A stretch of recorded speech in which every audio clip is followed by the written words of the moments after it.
Old Major sat on his bed of straw under a lantern.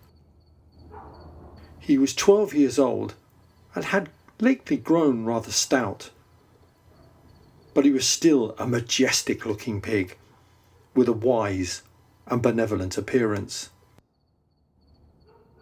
Before long, the other animals began to arrive. First came the 3 dogs, Bluebell, Jessie and Pincher, and then the pigs. They settled down in the straw immediately in front of the platform. The hens perched themselves on the windowsills. The pigeons fluttered up to the rafters. The sheep and cows lay down behind the pigs. The 2 cart horses, Boxer and Clover, came in together, walking very slowly. Clover was a stout, motherly mare. Boxer was an enormous beast and as strong as any 2 ordinary horses put together. A white stripe down his nose gave him a somewhat stupid appearance, but he was universally respected for his steadiness of character and tremendous powers of work. After the horses came Muriel, the white goat, and Benjamin, the donkey. Benjamin was the oldest animal on the farm and the worst tempered. Benjamin never laughed. "There's nothing to laugh at," he often said.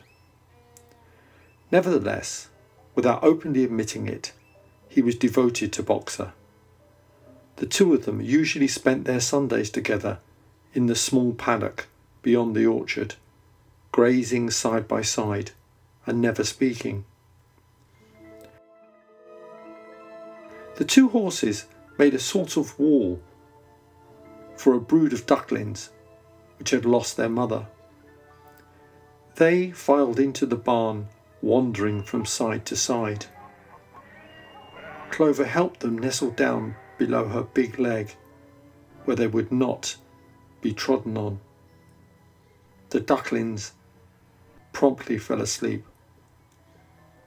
At the last moment, Molly, the foolish white mare, came dancing in, chewing at a lump of sugar. She took a place near the front. Last of all came the cat, who looked round, as usual, for the warmest place. She finally squeezed herself in between Boxer and Clover. There she purred contentedly throughout Major's speech, without listening to a word of what he was saying.